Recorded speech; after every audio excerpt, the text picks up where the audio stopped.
Print and electronic media పాత్రికేయ మిత్రులందరికీ నా హృదయపూర్వక ధన్యవాదాలు. మీ అందరికీ నా నమస్కారాలు. మిత్రులారా, ముందుగా ఎన్నో ఏళ్లుగా ఎదురు చూస్తున్నటువంటి ప్రభుత్వ అవార్డులు, నంది అవార్డులు, ఇవాళ తెలంగాణలో గద్దర్ ప్రజాయుద్ధం ఒక గద్దర్ అవార్డులు పేరిట సీఎం రేవంత్ రెడ్డి గారి గవర్నమెంట్ ప్రకటించడం మామూలు ఆనందం కాదు, వెరీ వెరీ హ్యాపీ. అంటే ఇండస్ట్రీ యొక్క ఉనికిని గుర్తించి గౌరవించినందుకు సీఎం రేవంత్ రెడ్డి గారికి, వారి టీంకి నా నమస్కారాలు. అలాగే జాతీయ అవార్డు గ్రహీతలకి, పైడి సురేష్ గారు, జయరాజ్ గారి అవార్డులకి, కాంతారా గారి అవార్డులకి, అవార్డు గ్రహీతలందరూ కూడా ధన్యవాదాలు చెప్తున్నా.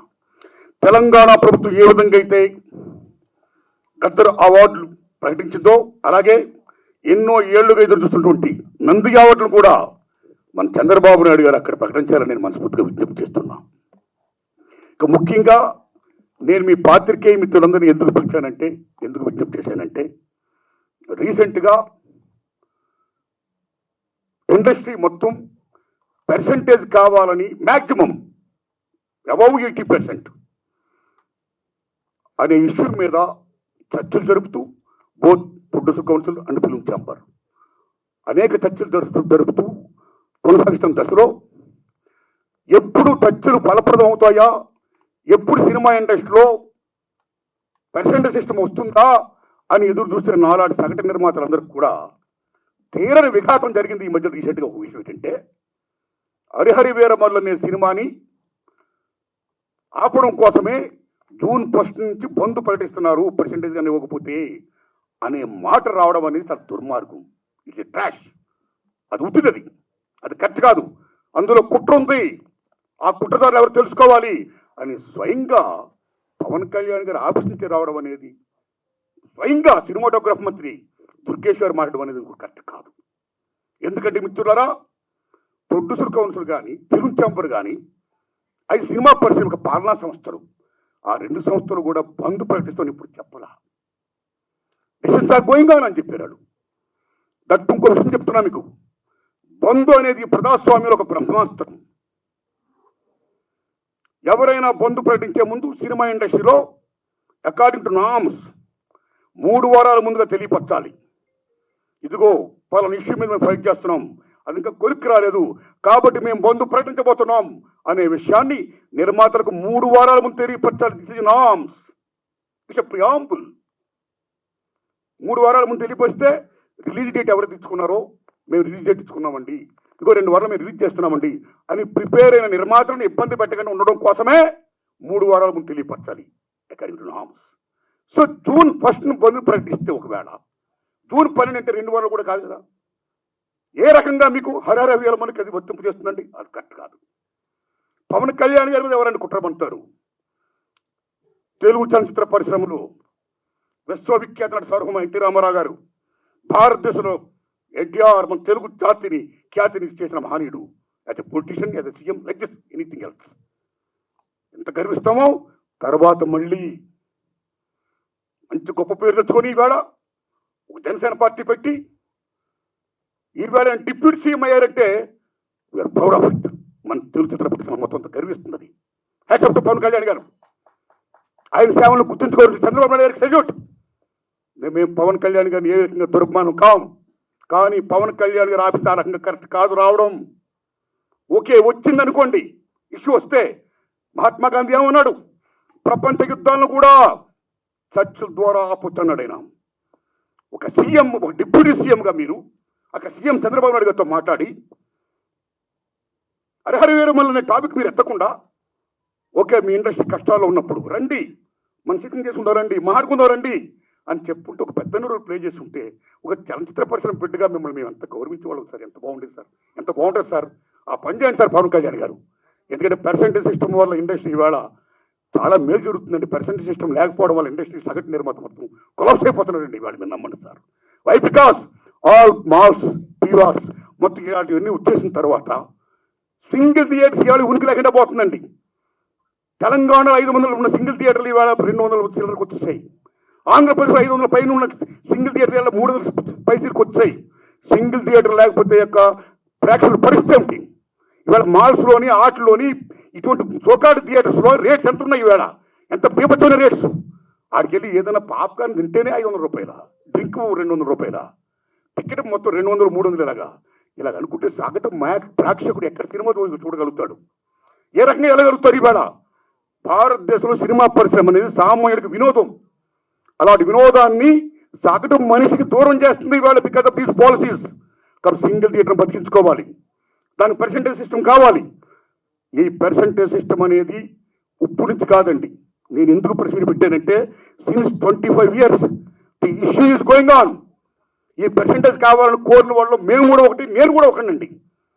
ఆ రోజుల్లో మీరు నమ్మని మిత్రుల కిఎల్ నాన్నగారు ఉన్నప్పుడే పుట్టిన కౌన్సిల్ అధ్యక్షుడిగా మేము విజ్ఞప్తి చేశాం కాలా, సి కళ్యాణ్ గారు ఉన్నప్పుడు విజ్ఞప్తి చేశాం కాలా, కిరణ్ గారు ఉన్నప్పుడు విజ్ఞప్తి చేశాం కాలా. అలాంటి దశలో మీరు నమ్మండి, ఇదే ఫిల్మ్ ఛాంబర్ ముందు టెంటలు వేశాం. అక్కడ ఓ సురేందర్ రెడ్డి గారు, ఓ నట్టి కుమార్ గారు, ఓ మోహన్ గారు, ఓ బెక్కం వేణుగోపాల్ గారు, నేను ఇంకా అనేక మందిని ఈ ఉద్యమాలు చేస్తున్నప్పుడు ఆదిశేషవరరావు గారు, తమ్ముడు భరద్వాజ్ గారు, కెఎస్ రామారావు గారు, చంద్రబాబు శ్రీనివాసరావు గారు, అచ్చిరెడ్డి గారు, కృష్ణారెడ్డి గారు పెద్ద మంది సంఘీపం ప్రకటించారు. ఎన్ని చేసినా ఏమీ కాల.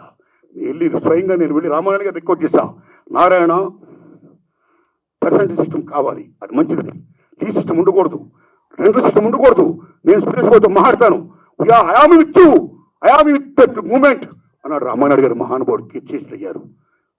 అప్పుడు తచ్చులు ఫలపరం కాల. ఆ తర్వాత అల్లు అరవింద్ గారిని రిక్వెస్ట్ చేశాం, నారాయణమూర్తి అందరం కలిసి చర్చించుకున్న విషయం మీద ఏది మంచిగా చేద్దామన్నాడు ఆయన.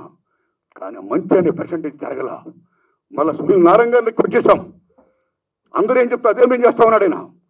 కానీ ఇది మంచి జరగల, పర్సెంటేజ్ సిస్టమ్ ఇంప్లిమెంట్ కాలా. దిల్ రాజు గారిని రిక్వెస్ట్ చేశాం, నిజంగా దిల్ రాజు గారు నేను పర్సెంటేజ్ సిస్టమ్కి యాక్సెప్ట్ అన్నాడు ఆయన ఆర్టీస్లో. కానీ ఫలపడడం కాలా. ఆ టైంలో అప్పుడు ఇండస్ట్రీ పెద్ద మహానుభావుడు మా గురువు దాసనాండారు ఇంట్లో మా గురువు గారు కెఎస్ రామారావు గారు, తమ్ముడు భరద్వాజ్ గారు, నేను, సి కళ్యాణ్ గారు అందరం మీట్ అయ్యాం. మీట్ అయిన తర్వాత VNR Nageswara Rao distributor from Telangana, percentage system కావాలి, ఏ సిస్టమ్ కావాలి, ఆక్యుపేషన్ పర్సెంటేజ్ కావాలని కొందరు, 50-50 కావాలని కొందరు, ఇలా రకరకాలు మాడుతున్నప్పుడు ఇది తప్పకుండా తేలుతాం. ముందు పర్సెంటేజ్ సిస్టమ్ పెట్టాలి, రెండు సిస్టమ్ ఉండకూడదు, ఈ సిస్టమ్ ఎత్తేయాలి అనే దాని ముందు మీరు తీసుకురండి అని మేము విజ్ఞప్తి చేస్తే మా గురువు దాసనాండ దాన్ని యాక్సెప్ట్ చేశారు, ముందు తీసుకుని వెళ్ళారు. కానీ ఫలప్రదం కాల, ఇంప్లిమెంట్ కాల. ల్యాక్ ఆఫ్ ఇండస్ట్రీ పెద్ద చిరంజీవి గారి దగ్గరికి వెళ్ళాం, ఇది ఇష్యూ రైట్ చేశాం, విజ్ఞప్తి చేశాం, టికెట్స్ రేస్ పెంచుద్దని చెప్పడం ఇష్యూగా కానీ ఈ ఇష్యూలో కానీ ఆయన కృషి చేశాడు, మరీ ఫలప్రదం కాల. So this is a very big issue. Since 25 years this percentage system is going on, the issue is going on, not clearing. అది కావాలి.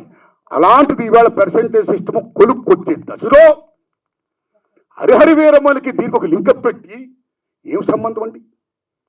ఏమీ సంబంధం లేదు. ఈ రకంగా దాన్ని ఇచ్చేస్తారని చెప్పి ఈ పర్సెంటేజ్ సిస్టమ్ అనే ఇష్యూని పక్క తోసేసేసి హరిహరి వీరమ్మను ఫోకస్ చేయడం అంటే ఎంత దారుణం ఉండేది. అది కరెక్ట్ కాదండి. అందుకని నేను మనస్ఫూర్తిగా ఇది ఫీల్ అయ్యే నేను చెప్పడం కోసమే నేను విజ్ఞప్తి చెప్తూ పవన్ కళ్యాణ్ గారిని విజ్ఞప్తి చేస్తున్నా, నేను చంద్రబాబు నాయుడు గారిని విజ్ఞప్తి చేస్తున్నా, దుర్గేష్ గారిని విజ్ఞప్తి చేస్తున్నా. పవన్ కళ్యాణ్ గారు మాట చెప్పారు, ఇండస్ట్రీ వారు వచ్చి గవర్నమెంట్ ఏర్పడ్డ వెంటనే వచ్చి పలకరించవచ్చు కదా, మర్యాద పూర్వకంగా కలవచ్చు కదా అన్నారు. సుభాష్ కలవాలి, రాజులు మీరు కలుస్తాం. కానీ ఒక విజ్ఞప్తి చేస్తున్నాం, పూర్వకాలంలో రాజుల దగ్గరికి ఏదైనా ప్రజల సమస్య వచ్చినప్పుడు ధర్మగంట కొడితే లోపలికి వెళ్ళేవారు. దాని బిఫోరే రాజులే ప్రజల దగ్గరికి వెళ్ళేవాడు, రక్తబండ పెట్టేవారు. మీ ప్రజలకు ఏ సమస్య రండి చెప్పండి అని అడిగేవాడైనా అక్కడక్కడిగా తీర్పు చెప్పేవాడు, సాల్వ్ చేసేవారు, ప్రజలకు మేలు చేసేవాడైనా. ఇదిగో మా ఊరికి చెరువు కావాలి, మా ఊరికి విద్య కావాలి, మా ఊరికి వైద్యం కావాలి, లైక్ దిస్. అలాగా మినిస్టర్లు కూడా అయిన వెంటనే ఇండస్ట్రీని పిలిచి రండి మీకేం సమస్యలు ఉన్నాయి, నేనేం చేయాలి, మేమేం చేయాలి అని చెప్తే మేము కూడా ఎంత ఆనందపడేవాళ్ళం అండి. మేము మీ బిడ్డలు అండి, చిల్డ్రన్ ఆఫ్ ది స్టేట్, మేము మీకు ఓట్లు వేసిన వాళ్ళమి, మిమ్మల్ని లెక్కించిన వాళ్ళమి, మీ బిడ్డలు మేము. You must be respect the people the same time who must respect the government. So my humble request, దయించి పర్సెంటేజ్ సిస్టమ్ పక్కకి పెట్టేయకుండా, పర్సెంటేజ్ సిస్టమ్ అనేది మెయిన్ ఇష్యూ కాబట్టి. ఎందుకంటే ఆల్ మాల్స్ ఇవాళ ఆక్యుపై చేసి 50% దే ఆర్ టేకింగ్. కార్పొరేట్ సెటప్తో కూడుకుని ప్రైవేట్ సంస్థలు ఏమైతే ఉన్నాయో ఆ కార్పొరేట్స్ అందరూ కూడా వాళ్ళు దే ఆర్ గెటింగ్ 50% మరి సింగిల్ థియేటర్కి ఏమైంది? సింగిల్ థియేటర్ అందరూ మనవాడు ఎక్కడోళ్ళు, ఓ ఫ్యాషన్తో కట్టుకున్నవాడు, ఈ తల్లిని నమ్ముకున్నవాడు. సినిమా అంటేనే తల్లి తండ్రి నిర్మాత తీసేవాడు, చూసేవాడు ప్రేక్షకుడు దేవుడు. ఇద్దరికి మధ్య సందర్గా చూపించే తల్లి సినిమా, సినిమా హాల్ ఓ దేవాలయం. ఆ దేవాలయాలు బాగుండాలి. ఇవాళ ఎన్ని దేవాలయాలు కళ్యాణ మండపాలు అయిపోతున్నాయి, ఎన్ని దేవాలయాలు మూసిపడిపోతున్నాయి. Because this system. కాబట్టి మల్టిపుల్ నేషన్స్, ఈ ప్రైవేట్ కంపెనీస్, ఈ కార్పొరేట్స్ అందరూ వచ్చేసిన తర్వాత చిన్న చేపను పెద్ద చేప, చిన్నమాయని పెదమాయాన్ని పింగళ నాగేంద్ర గారు మాయాబజార్ చెప్పినట్టు ఈవేళ they are occupying they like octopus. కాబట్టి చిన్న నిర్మాతని బతికించుకోవాలి, సింగిల్ థియేటర్ని బతికించుకోవాలి. సేమ్ టైం పర్సంటేజ్ సిస్టమ్ ఉంటేనే ఇద్దరు బాగుంటారు. కాబట్టి ఈ దశలో పవన్ కళ్యాణ్ గారు నేను విజ్ఞప్తి చేస్తున్నా, పర్సంటేజ్ సిస్టమ్ ఉంచండి సార్, దాన్ని ఫుల్ఫిల్ చేయించండి సార్. అది ఎలా చేస్తే బాగుంటుందో ఆలోచించి దానికోసం మీటింగ్ పెట్టి సక్సెస్ చేయించండి సార్. ఈ దశలో producer council and film chamber నేను విజ్ఞప్తి చేస్తున్నాం. ఆల్రెడీ మీరు విశాఖపట్నంలో మీటింగ్ అయ్యారు. ఏ మీటింగ్ చేసుకున్నా సరే 25,000 బట్టి రావణ కాష్టంలా కాలుతున్న ఏ పర్సెంటేజ్ సిస్టమ్ అయితే ఉందో దాన్ని మీరు మళ్ళీ పక్కకి దోసేయకుండా, ఏదో దాన్ని అడ్డం పెట్టి దాన్ని మళ్ళీ అడ్రస్ కూడా చేయకుండా ఆ పర్సెంటేజ్ సిస్టమ్ విషయంలో కొలిక్కొట్టి ఇంప్లిమెంట్ చేసి సగటు నిర్మాతను బ్రతికించండి. అప్పుడే మా సినిమాలు చూస్తారు జనం, లేకపోతే ఓటీలు చూస్తారండి. వేళ మాలాంటి సినిమాలు చూడాలంటే జనం రావాలి. జనం రావాలంటే బరుగు పదిహేను వర్గాలు రావాలంటే ఎక్కడ వస్తారండి? వాళ్ళ కొద్ది డబ్బులు పెట్టి ద కాంట్ కమ్. ఆ ఓటీలు వస్తుంది చూద్దాంలే. ఎన్ని సినిమాలు ఇవాళ బాగా ఆడుతున్నాయండి? పర్సెంటేజ్ సిస్టమ్ ఎంత తగ్గిపోయిందండి. కాబట్టి సినిమా పథకాలు, నా సగటు నిర్మాత పథకాలను 80% ఆఫ్ ఇండస్ట్రీ పథకాలు నా మరుగుడు ఉండాలి. సరే, పర్సెంటేజ్ సిస్టమ్ కావాలి. ఆ సిస్టమ్ కోసం పెద్దలు కృషి చేయాలి. Film chamber and producer council ఆ విషయంలో నిర్ణయం తీసుకోవాలి. గవర్నమెంట్ కలవాలి. అపాయింట్మెంట్ ఆనందం పెట్టండి. మీరు వెళ్ళండి, కలవండి, మన డిమాండ్ చెప్పండి. పర్సెంటేజ్ సిస్టమ్ కావాలి, ఇంప్లిమెంట్ చేయండి అని విజ్ఞప్తి చేయండి. అదే నా విజ్ఞప్తిగా భావిస్తూ ఇక రేట్లు చాలా ఇంపార్టెంట్ అండి. మీరు నమ్మండి, భారతదేశంలో 1961 తర్వాత థియేటర్లో ఏ రేట్లు పెట్టాలి, ఎలా పెట్టాలి, భారతీయుల యొక్క తలసరి ఆదాయాన్ని బట్టి, జీవన ప్రమాణాలను బట్టి రేట్లు నిర్ణయించినప్పుడు గవర్నమెంట్ ఒక కంపెనీ వేసి ఓ నేల, ఓ బెంచి, ఓ కుర్చీ, ఓ పార్కింగ్లై తరగతులు సృష్టించింది. ఈవేళ నేల లేదు, బెంచీ లేదు, ఒకటే క్లాసు లేకపోతే 2 క్లాసులు, మొత్తం థియేటర్స్ మొత్తం ఆ రకంగా చేసేసారు. ఓకే, ఇక రేట్లు అనేది ఏమవుతున్నాయో సిస్టమ్ ప్రకారం గవర్నమెంట్ ఏదైనా ఒక రేటు పెడితే ఆ రేట్ని అందరూ కూడా హాండర్ చేయాలి. అలాగ హాండర్ చేయకుండా ఈ మధ్య కాలంలో చాలామంది భారీ చిత్రాలు తీసే నిర్మాతలు వాళ్ళు ఓ 1000 కోట్లు పెడుతున్నారు. ఓకే, హ్యాట్సప్, సెల్యూట్, కేపబిలిటీ ఉంది, పెడుతున్నారు, మనం గర్విస్తున్నాం, సంతోషమే. కానీ అలా పెట్టే నిర్మాతలు చాలామంది ఏం చేస్తున్నారంటే, మా సినిమాకి చాలా ఖర్చు అయిపోయింది కాబట్టి రిలీజ్ ముందు రేట్లు ఎక్కువ పెంచితే మేము సేఫ్ అవుతాం అని ఒకటి పెట్టడం వల్ల, నిజం చెప్పండి తమ్ముళ్ళారు, నేను చెప్తున్న ప్రేంగా, ఆ రకంగా పెట్టడం వల్ల, దానికి గవర్నమెంట్ యాక్సెప్ట్ చేయడం వల్ల మామూలు హారం జరగట్లా సగటు చిత్రానికి. అలాగే ప్రేక్షకులకు డబ్బు ఎంతమంది దగ్గర ఉంటుందండి? పేదవాడికి సినిమా ఎవరు ఉంటుంది, డబ్బు ఉన్నవాడికి సినిమా ఎవరు ఉంటుంది. డబ్బు ఉన్నవాళ్ళు హ్యాపీగా చూడగలుగుతారు, పేదవాళ్ళు ఎక్కడ చూస్తారండి? అప్పు సప్పులు చేసి మరీ చూస్తారండి. ఇంత రేట్లు పెంచిస్తే పాప్కార్న్ బీభత్సం రేట్లు చూస్తే కనీసం 1000 రూపాయలు 1500 ఉంటేనే కానీ వేళ సినిమా చూడలేకపోతున్నాడండి. సో సగటు ప్రేక్షకుడికి వినోదం అనేది చాలా చౌకగా వచ్చే సినిమా ఈవేళ కాస్ట్ అయిపోతే ఈ రేట్లు పెట్టడం వల్ల అదేం ధర్మం అండి? ఇదేం సంక్షేమ రాజ్యం అండి? What are respecting the system of the government? ఒక రేట్లు పెడితే ఎవరికైనా రేట్లు అలా హానర్ చేయాలి. వై? బికాస్ మీరు భారీ బట్టలు పెడుతున్నారు, పెట్టుకోండి. మీరు గొప్ప చేస్తున్నారు, తీయండి, మేము గర్విస్తున్నాం. ప్రేక్షకుడికి ఎన్ని ఎందుకంటే సినిమా బాగుందో లేదా, దట్స్ ఆల్. సినిమా బాగుంటే చూస్తాడు, చూడడం. రేట్లు పెట్టడం పెట్టకపోవడం అనేది మీ ఇంట్రెస్ట్ పడి ఉంటుంది. భారీ సినిమాలు తీస్తున్నారు, ఓకే, సెల్యూట్. దాన్ని వాళ్ళ మీద రుద్దకూడదు. బాగుంటే ఆ డబ్బులు వాళ్ళు ఏం పెడుతున్నారు, ఆ డబ్బుతో మీరు కోట్లు సంపాదించవచ్చు. ఉదాహరణ, హాలీవుడ్లో 10 కమాండ్మెంట్స్ స్పెషల్ పెట్టి ఇమ్యూనిటీ తీశాడైనా, మామూలు బడ్జెట్ కదా, వేలాది కోట్ల సినిమా తీశాడైనా. అండ్ పెన్హార్ వేలాది కోట్లు పెట్టి తీశారు ఆ సినిమాలు. మీరు నమ్మండి, 2 సినిమాలు కూడా బీభత్సమైన hits. And gone with the wind, ఆ సినిమాలకి ఆ రోజుల్లో కోట్లు ఖర్చు అయితే మళ్ళా కోట్లు చేసి, మీరు నమ్ముతారా తమ్ముళ్ళారా, గూసుబళ్ళల్లో డబ్బులు తీసుకొని వెళ్ళేవారు. అదే రేట్లు. మేము 10 కమాండ్మెంట్ తీసాం, మేము బెన్హార్ తీసాం, చాలా ఖర్చు పెట్టాం కాబట్టి రేట్లు పెంచండి అని అడగలా.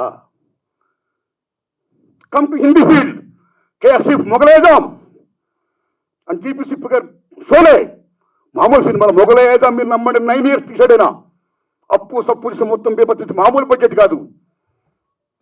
ఆ సినిమా రిలీజ్ అయ్యే ముందు నేను చాలా అప్పు సప్పులు అయిపోయాను, 9 years కొట్టింది, చాలా కోట్లు పడేశాను, నాకు రేట్లు పెంచండి అని కేఎస్ఎఫ్ గారు అడగలా. సిస్టమ్, ఈ రెస్పెక్టెడ్ సిస్టమ్, ఏం రేటు ఉన్న ఆ రేట్లో సినిమా రిలీజ్ చేశాడైనా మీరు నమ్మండి సినిమా పేపర్తో హిట్. నమ్ముతారా తమ్ముళ్ళరా? బెన్హార్ అండ్ 10 Commandments గూడ్స్ బళ్ళల్లో డబ్బులు లాభాలు తీసుకుని పెడితే లారీల్లో లాభాలు తీసుకుని వెళ్ళాడు కేఎస్ఎఫ్ గారు. మొగలైజాం అంటే సినిమా బాగుంటే లాభాలు వస్తే మీరు ఎన్ని కోట్లని పెట్టండి. So come to Telugu field, Lava Kusa Shankar Reddy గారు తీశారు, 5 ఏళ్ళు పట్టింది, నాకు 5 ఏళ్ళు పట్టింది, నాకు చాలా ఖర్చు అయిపోయింది అని శంకర్ రెడ్డి రేటు పెట్టుకుని అడగలా. సినిమా రిలీజ్ అయింది, మీరు నమ్ముతారా? 5 years పైన సినిమా, ఇప్పుడు దాకా లవ్ కుశ మిత్ర హిట్ లేదు తెలుగు సినిమా ఇండస్ట్రీలో. ఆయన అడగలా డబ్బులు, రేట్లు పెంచమని అడగలా. ఏ రేట్లు ఉన్నాయో ఆ రేట్లోనే ఆయన సినిమా రిలీజ్ చేశాడు. మీరు నమ్ముతారా తమ్ముళ్ళరా? ట్రక్కులో లాభాలు వచ్చాయి, బళ్ళల్లో డబ్బులు వచ్చాయి. షోలే జీపీసీ గారు అడగలా, ట్రక్కులో లాభాలు తీసుకున్నాడైనా. కాబట్టి సినిమా బాగుంటే జనం వస్తారండి.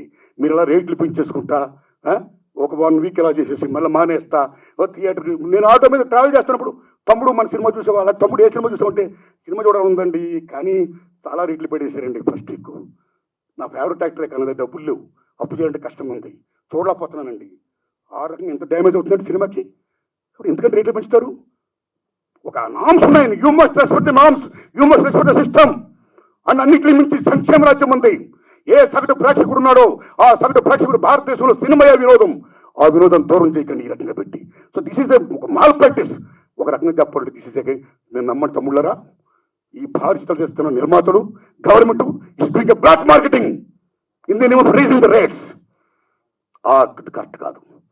అలా పెంచకుండా అందరికి ఒకలా ఇష్టం పెట్టి సగటాన్ని మాత్రం బతికించి ప్రెసెంట్ సిస్టమ్ కాపాడండి, అది రుచిగా చెయ్యండి. ఆ రకంగా మీరు అందరూ పెద్దలందరూ కూర్చొని మాట్లాడుకొని మేలు చేయండి. ఇది నా విజ్ఞప్తి. Thanks a lot. ధన్యవాదాలు మీకు. Thanks a lot.